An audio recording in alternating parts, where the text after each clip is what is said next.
Yes, that's right, one and all. It is time to bring on our guest who has been working hard not only at I Protest, his Substack, but in addition to that, Don Jeffries is with us. He is working on books. He is awesome. And welcome, Don. Live long and prosper. How are you? How you doing, Gard? It's always a pleasure. Oh, it's always a pleasure, man. You keep me sane. Thanks for hanging out, man. And first of all, I want to ask you, how are things? You're very close to the swamp in Washington, D.C. How are things down there weather-wise? It was pretty stormy most of the day, so I don't think we're going to lose power, but we do have third world power grids here. In one of the richest counties in the United States, we might as well be Mississippi. So, it could easily go out. So if you guys suddenly lose me, it's either they, are screwing with me again, or it's the weather. So, but I think it's going to be okay. It looks like it's passed over, but Right. stormy weather today. It's like on X-Files when they had the return and they had that guy, Dr. They. There was a guy actually named Dr. They, and they kept making these references to conspiracy theories like, no, they want us to do this. And like, who's they? Like, Who's they? Who's they? You don't know Dr. They? And so they go like the University of Vancouver, and there's an Asian dude named Dr. They. So Don, I noted in my news notes to the genetically superior paid subscribers at my Substack that I said, this is a really good one about going back 250 years. As you said, happy birthday, Declaration of Independence. 250 years is a nice run, but it's time you were updated. And on America Unplugged, you also brought up a terrific point, which I mentioned to a number of people. I was just down at the town hall today. I had to re-register my car, and I've been so sick. My birth month is June, but I haven't been able to actually get out of the house. I've been so ill. And so I got down there today, and I started to tell them, like, oh, you got to check this out, because I saw the mother of a girl with whom I went to high school. She's a real, liberty-minded person.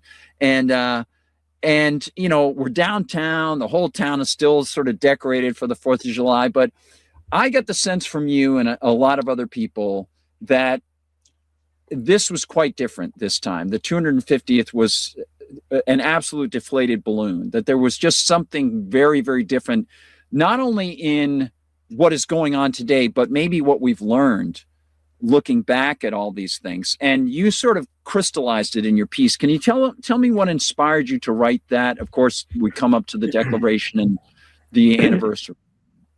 Yeah, well, it was the time to do it. The 250th anniversary. And I typically, if people have been reading me for a long time, they know I tend to that July 4th and Memorial Day tend to bring out the most unpatriotic parts of me. I usually tend to write something really subversive at those times of year. So I'll be talking about how people died in the wars for nothing, stop celebrating, and all that kind of stuff. It rains on people's parades. But this was, I have and I don't even know. I think it was as a little child I was inspired. I started liking history, and because of that Revolutionary War period that triggered something in me.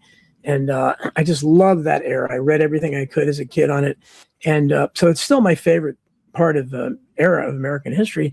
And I've written before how the Hollywood and, basically it gets short shrift. No one talks about it. There's never been a movie ever produced by Hollywood really about George Washington or Thomas Jefferson or any of the founders, except Alexander Hamilton, of course. And not very many in the golden age of Hollywood. They didn't have a movie, based on the Revolution. They didn't have a 1776 that wasn't a musical back then, what they did with other parts of history. I mean, they had lots of history about British history. They had a film about Disraeli and things like that. But they never did that. And it took me a while as a film buff to realize, what, that makes no sense. But then, of course, it does make sense because if you remember when Mel Gibson made the movie The Patriot, I think it was 1999, maybe. Yeah, when he made it, he caught hell. It was like, it's like what, and it was not, all it was a telling of our, revolution from the standpoint of a colonialist whose, sons were fighting in it and everything. And it's, you made the British look bad. Well, they were the enemy then. You guys love making the Nazis and the Japs and terrorists look bad. So I don't understand what the problem was. And again, I started realizing this was really the first movie since the Howards of Virginia, maybe 1936 movie with Cary Grant that it was more of a personal story, but it touched on the House of Burgesses and one man's kind of. It was the only one that I know of back in the golden age that really talked about that era, and but it really wasn't talking about famous persons. So I think they want very much to keep us away from that era of history, because the last thing they want is for people to be reminded of, getting upset about taxes, getting upset about tyranny, taxation without representation, the consent of the governed, especially, throwing tea in the harbor when you get upset, Right. that stuff. The Paul Revere's Midnight Ride, the British are coming, that kind of stuff, which very excites children, excited me, and but they want people learning that, because again, it might give them ideas, especially if you start looking at, especially you read the Declaration of Independence, and you look at the long train of abuses and usurpations that Jefferson talked about. It's nothing. People was like, they were that upset about this? What would they do with our long train of? And that's what I wanted to talk about, just some of those long train of abuses and usurpations we've experienced. And that's why, that's one of the reasons why I thought it was so productive that you not only released what you released, but the way that you put it together, Don, over at iProtest, because, in the great course of events that fly by us with the news cycle, that news stream, there's just so much stuff. And, like every day, people have to spend so much time on the warfare coverage, and then there's so many nuances to that. Okay. But what's nice is you crystallized a number of those touchstones that for anybody, if they want to, they can go explore these things. And I think that's a great way for people to start. Like you just mentioned, you've got the Boston Tea Party. That's a great way to start, because then you look at what those guys did. It's an amazing adventure story. You can say, okay, what were they protesting? What is part of that? There's corporatism. There's the British East India Tea Company.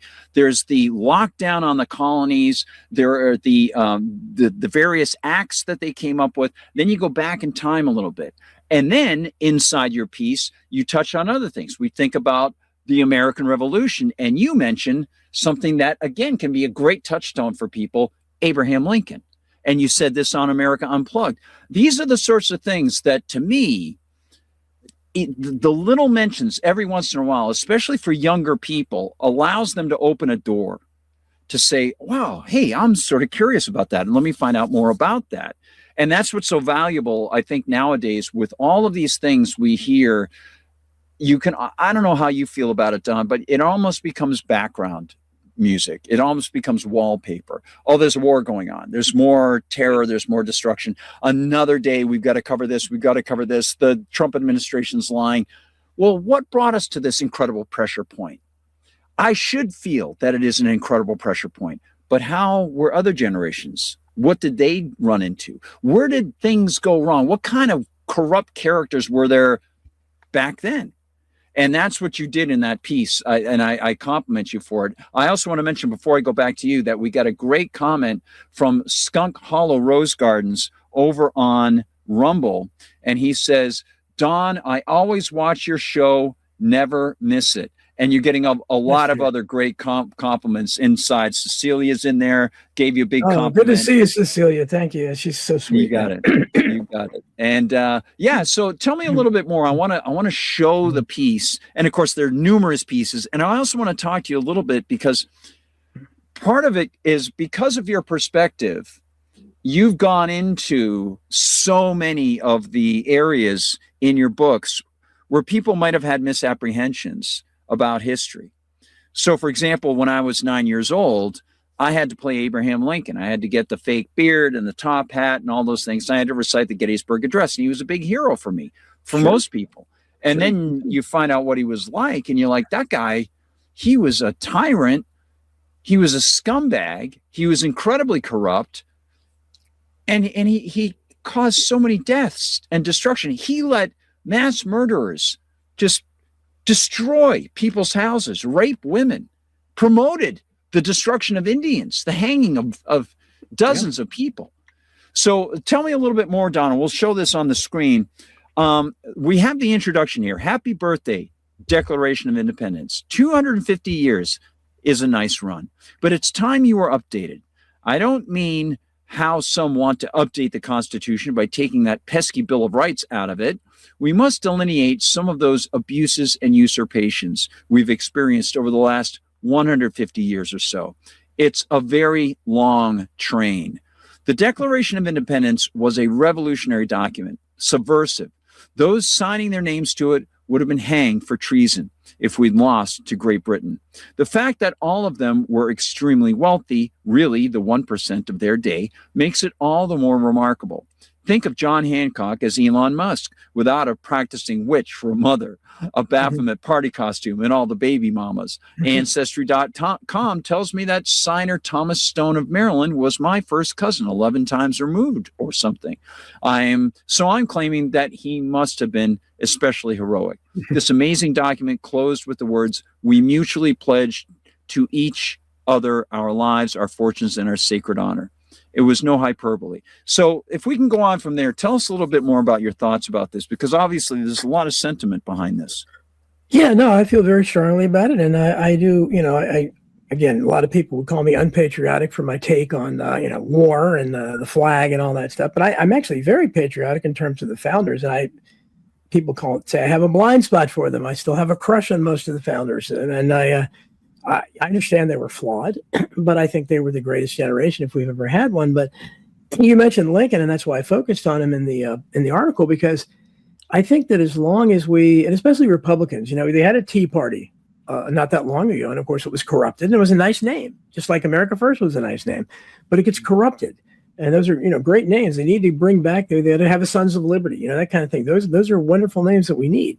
But I think that if you look at history, and up until Lincoln, now with the exception of Polk, I have to reassess a little bit, because in American Memory Hall I talked a lot about James Polk and the war with Mexico. That was really the first time we kind of stepped over the line, because we really went and did something we shouldn't have done, and intervened, and we stole land, and that's why you have groups like La Raza that are still around today. I think they're nuts basically, but they have a point. And I described in there some of the atrocities that were already starting to occur. Now, they were refined under Lincoln, the total war strategy, but you're already starting to see the rapes and the robberies that have been this is rape and plunder is a very real thing, at least with our troops. But when Lincoln came into office, there's up until that point, 14 of the 15 presidents before him had pretty much stayed within their constitutional boundaries, with the exception of Polk on that one issue. Lincoln knew no boundaries.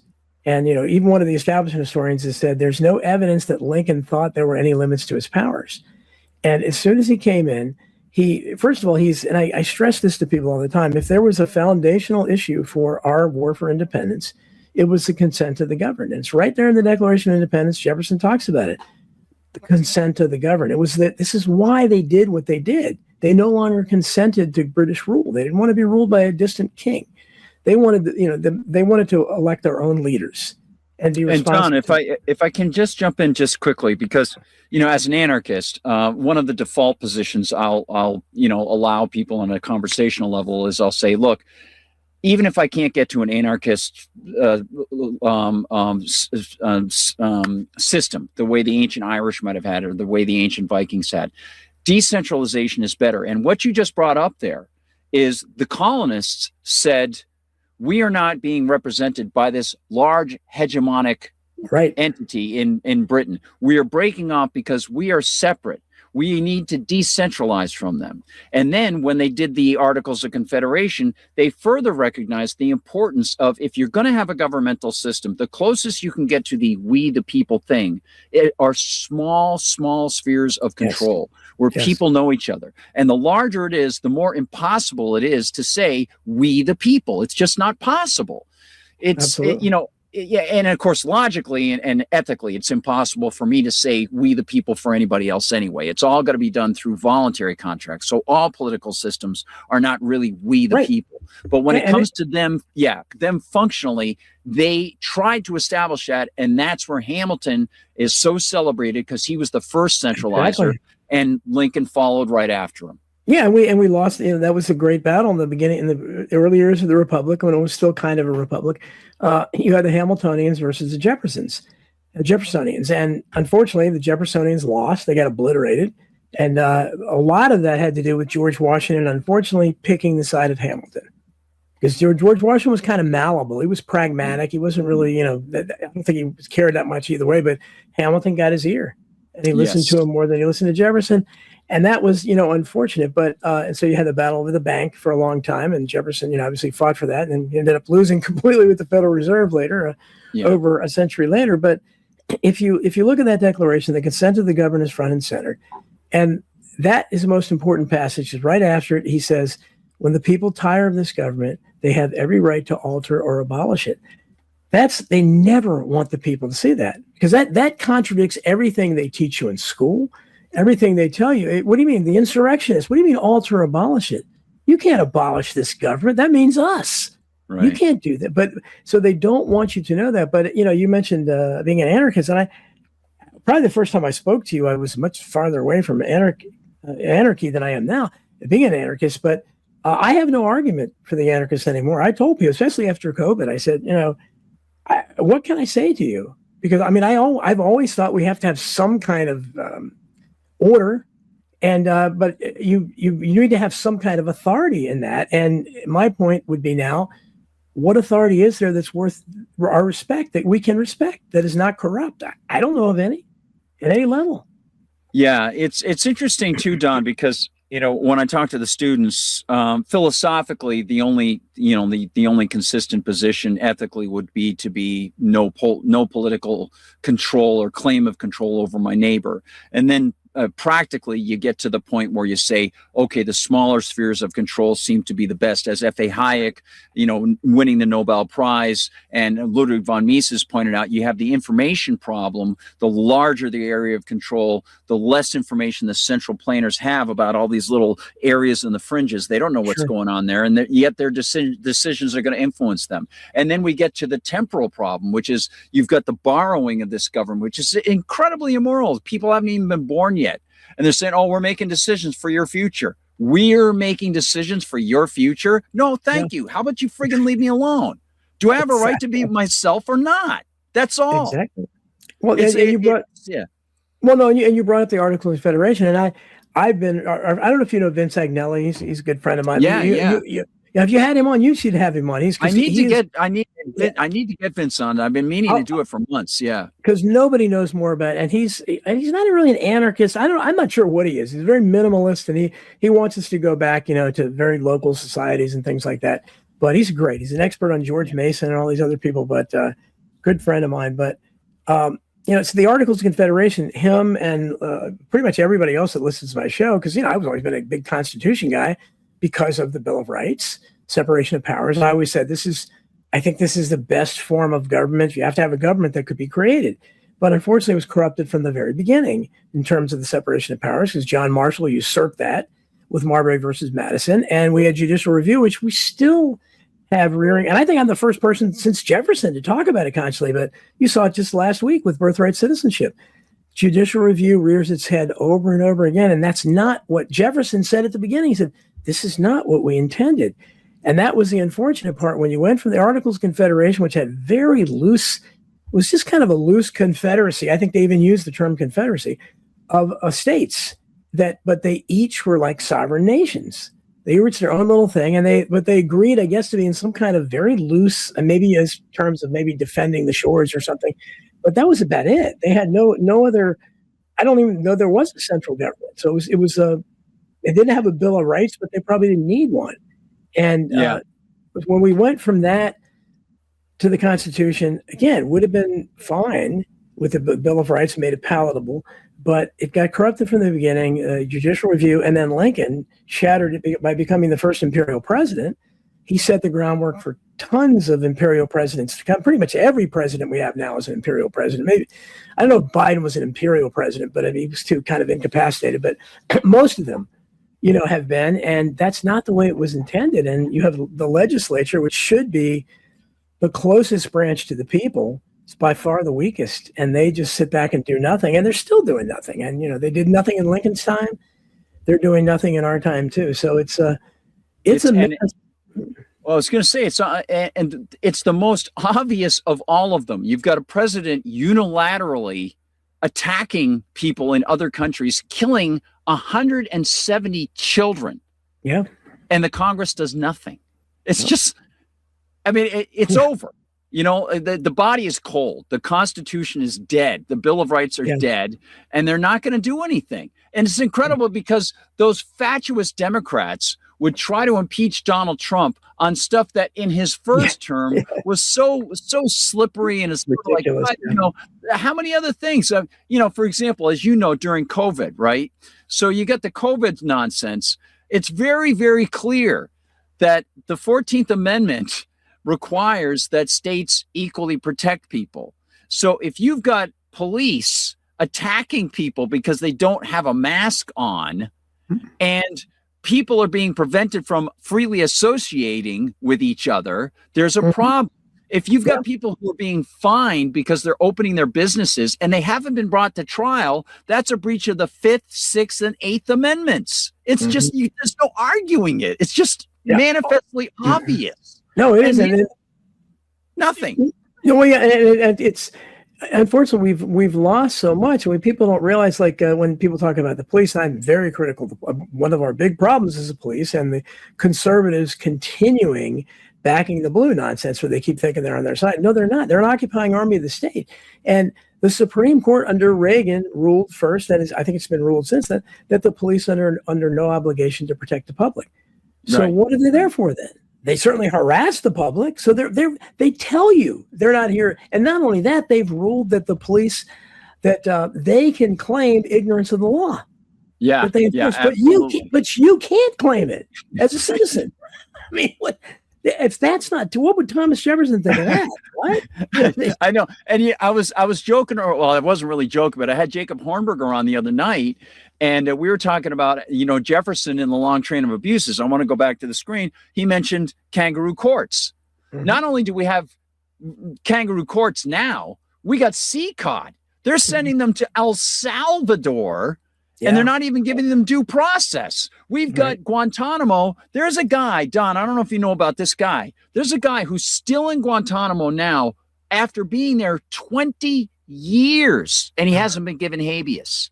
He hasn't been given habeas. He's been there for 20 years. Yeah, it's unbelievable. It's like, and if anybody, and I don't know that, again, you know, you're talking about an old lefty here who, you know, I was a card-carrying member of the ACLU when I was a teenager, and back then they cared about civil liberties.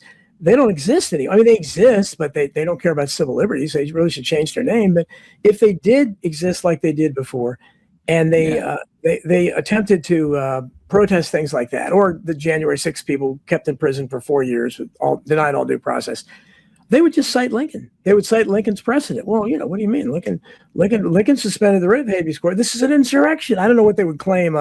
You know, Guantanamo Bay, I guess they would just claim it was, you know, it's a terrorist. You know, what are you going to do? We can't give, you know, Hamas the same kind of rights as you. And it's a slippery slope, and it's very lonely being a civil libertarian these days, because nobody cares. You're seeing it like you know, I've been following the Tyler Robinson show trial and just watching that. I'm writing about that. I'll publish that tomorrow on Substack. But I mean, it's just amazing. I think, again, I don't know how many other civil libertarians exist now besides me. There just aren't any. I mean, these people, it's slam dunk case, and look, we've got grainy video where you can't see the guy's face, but that's it. It's a slam dunk case. You know, this is a small bar for evidence. It's like national witch trials, you know? Yes. You know, Don, I should mention to you, I mentioned Jacob Hornberger before. He is another person who's done a lot of research on the JFK assassination. I thought of you immediately, and I'm going to write to him because he's going to be on the show the next couple of weeks to sort of introduce some of the research he's done on the JFK assassination and the film, the MacGruber, what's the film? Zapruder film. Zapruder film, MacGruber, the Zapruder film, and In fact, it's funny. My friend Glenn Jacobs was in that MacGruber movie. Glenn, who played Kane in the WWE, he was in Oh, that movie. yeah, I remember him. The Undertaker's brother, wasn't he? Yeah. So Yeah. Glenn's a great guy. He's a libertarian. He's a good dude. Yes, And yeah. yeah, mayor of Knox County. He was all against the lockdowns and the masks and everything. So that was cool. But yeah, so I would love to connect you guys sometime. I'll Sure, have him yeah. on. I'd love to have you on, talk about JFK. And I Be wanted honored to ask you. Perfect. Before we go, Don, one of the things that I think is kind of neat, and you do this a lot, and I don't know exactly how you do this, if you even know you're doing it. I maybe you do this intentionally, but I find sometimes writers can do something for me where there's a lot of dark stuff and a lot of complaints, which are necessary, you know. As we look at these things and we say, "Oh man, this is really rough. This is tough." You know, where's the hero? You know, is it Tina Turner? We don't need another hero. We just got to get out of away from Thunderdome or something. But every once in a while, there's a little touchstone where you can get a story that gives you a positive, like breath of fresh air. That sort of like makes you remember what it was like to be feeling like, oh, there were heroes at the time. There were some good guys at the time, you know? And I was just thinking about how sometimes you'll mention people like, people who were big civil libertarians or big heroes who were unsung heroes and stuff. Are there things that pop to your mind sometimes where you say, oh yeah, that's something that sort of bolsters me? And, would you ever like to mention some of those things to people sometimes? Some positive spirit or hero that you saw or somebody around at the time today that you say, you know what, that's good on you. And that makes me feel really good. I feel like a kid again, thinking about that person. Yeah, I do. And again, I talk. I mean, people know. I'm accused of being a Kennedy fanboy. I'm talking about the Kennedy family all the time. Huey Long, I think I was his only fan. A lot more people like him now, but I mean, there are people that I admire, and I think we have to have heroes. I still talk about Jefferson and Patrick Henry and George Mason and Thomas Paine and John Hancock. There are lots of incredible men. Back at the greatest generation if ever there was one. And yeah, they're humans. And I'm sure that if you look behind, I guess any powerful person, you can probably find some kind of scandal. But these guys had fewer and nothing really terrible that I've ever seen. I think it's important to have heroes, and I think that's what they try to. And unfortunately, a lot of the black-pilled people, which I agree with them on a lot of stuff, but I don't. Otherwise, if you're going to be completely hopeless, what is the point about discussing this stuff? What is the point about writing about it? There's no point if we have no hope at all. And I look out there and see. I know how outnumbered we are. COVID showed that. You just broke up there just a little bit, Don. I think it was just going through a cycle. You're saying the black-pilled people. The black people. I think that why I can never truly be that is because I think it ends up where you don't give people any hope. And again, if you're that black pilled, I don't see the reason why you're doing a show or why you're writing something. What's the point? Because you're just chronicling the obvious. And I maybe I'm not offering it, but I keep saying there's always hope. Because we have a huge advantage in numbers. It's just like Orwell talked about in 1984. He said the proles could shake off the party. They could get rid of the party, overthrow the party members like a horse getting up and shaking off flies. And that's even more true of us. We outnumber these horrible satanic people by the hundreds of millions in America alone and by the billions around the world. Why are we letting them take our lunch money? But I understand they're allowed to do that because they've got us fighting each other over other things. They get us distracted constantly and not looking at the common enemy. And we can't come together. There's nothing happens that is bad enough for people to say, yeah, we've got a couple million of us got to go start marching in every city and say we're mad as hell, we're not going to take it anymore. Nothing. There's no tipping point. And if COVID wasn't a tipping point, I don't know what was. But I don't lose hope on that because I watched a lot of Frank Capra movies, and that's I'm a populist. Huey Long was a populist. He wasn't negative. Huey Long was talking about, he pointed at corruption, but he said, this is what we can do. And this is what he said. People can't tell what I am necessarily, because I'm a populist, but, so I'm certainly not a communist, but you could look at that and say, well, he sounds like that. But, I'm just saying that with what we have, we don't have anything in this country. We certainly don't have a free market economy. We have a rigged economy. So we don't have that. We have governmental interference there. But we also have socialism without services, where we pay for a socialist nanny state, but we have roads that are full of potholes. We have a power grid that hasn't been touched. We have infrastructure that has really not been touched significantly for 60 years. We have nothing like that. Our healthcare system, I think, is the worst in the world, most expensive and terrible. So I'm not sure, what are we getting for those taxes? So that's why I can support anything. When Trump said, let's get rid of all taxes, but he says some great stuff. Yeah, right on. That would be, if we're talking about revolutionary, you'd be the first guy since George Washington. We'd all cheer you. But of course he didn't mean it. But that's the kind of, because we shouldn't be paying. But if we're going to pay these taxes, then I'm saying, okay, well, let's try to prioritize them. Let's stop giving money to Ukraine or Israel or anybody else, and stop, padding our pockets and voting congressional pay raises all the time, and all the stuff I talked about in survival of the rich is corporate welfare.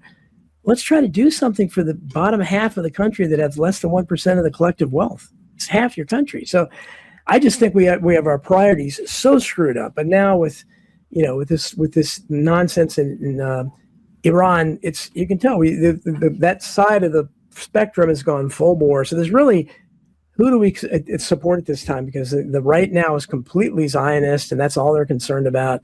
And the left is insane on the most part, but they are anti-Israel. So I can support that. But so, where do you go? And it's amazing because now, of course, the Trumpers are trying to utilize the very strong left-wing opposition to the Zionist attack dogs and so on, and the Mondami influence and surge. They're saying, oh, they're communists, and they're trying to. It's like, look, you just can't warm this over in the microwave. This is not working for you people. Just stop it. And it's interesting, Don, too, because in a way, as I hear you mention these things, I'm looking at the camera and I'm hearing you, and I know that there are people watching. And I'm like, these are sort of like the committees of correspondence. We have our own committees of correspondence now. So I like that. That's a nice sort of vibe to go with, I think. And we'll keep going. And like I said, if I can't change anything, if I get to learn something, that's fine with me. That's cool enough for me, Hey, listen, thanks, Don. I'll connect up. We'll try to connect. I'll start off with Jacob Hornberger talking about his JFK stuff. Maybe you talk about some JFK stuff, and then maybe we'll see if we can get you both on at the same time, do like a special hour or something together. Okay. It'd be great. Anytime, Gordon. I always love talking with you. I appreciate it. Cool. And I got that package right over here. I'm going to send over to you, man. It'll be great. I forgot about that. Okay. I'm looking forward to that. I forgot about that. Okay. Yeah. I swear it won't be signed Ted Kaczynski. I swear.